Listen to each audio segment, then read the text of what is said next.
Updates in the Madalina Cojacari case have confirmed some of my previous predictions. See my other video. I'm the Spiritual Genie. This is just going to be a quick update on the Madalina Cojacari case because this is a case that feels close to my heart, and it's pretty tragic how this beautiful little girl could go missing and just disappear out into the world. So as you can see, the title right there definitely is confirming, like I said, some things that I've been feeling all along. So here we go. Let's get an update. New bombshell developments revealed in more than 20 search warrants in the Madalina Cojacari case. Good evening, and thanks for joining us here tonight at 11 o'clock. I'm Molly Grantham. Warrants reveal her mother, this 12-year-old girl from Cornelius's mother, believes she was sold for money. Madalina was last seen getting off her school bus in Cornelius on November 21st, but she wasn't reported missing until December 15th. Diana and Madalina's stepfather, Christopher Palmer, are charged with failure to report her missing. Diana Cojacari is her mom. Now, the warrants reveal many other new details, including a recorded phone call from Palmer to his brother and sister-in-law. And in that call, he said that Diana had a lot of cash with her. That's a quote. And that financial stuff was coming up. His brother said, quote, not to worry about it. Our Nikki Hauser is live in Cornelius, where Madalina was last seen nearly 8 months ago. And Nikki, you dug into these many newly unsealed warrants. What is the most pressing information in them?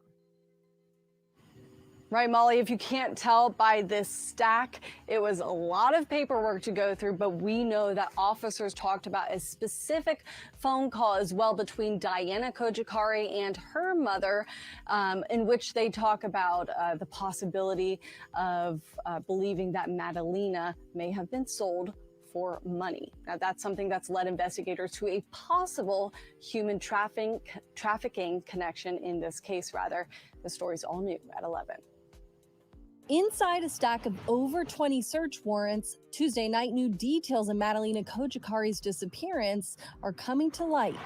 Madalina's mom, Diana Cojacari, and stepfather, Christopher Palmer, have been in jail for over half a year. While authorities have not linked Madalina's case to human trafficking, we do know one of the investigators listed on the search warrant is a state agent who investigates this crime. Sometimes, like you said, they're hidden in plain sight. Tuesday afternoon, I spoke with the board president for the Charlotte Metro Human Trafficking Task Force. Between 30 and 50% of all human trafficking actually happens at the hands of family members.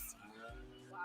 When we see family members who are trafficking their children, the children often tend to be much younger, generally under the age of 12.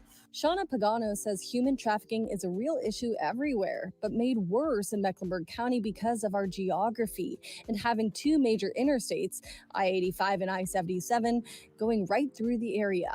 Traffickers will take victims and they'll transport them along major interstates to big cities where they can then sell their victims, where they know that they'll essentially have a demand to meet the supply. Pagano adds, in just the last 3 years, a study she was involved in identified 170 minors as trafficking victims in Mecklenburg County alone. You might notice that something just seems off. Perhaps it's a child that doesn't look like, they're comfortable with the person, or maybe there's signs of abuse.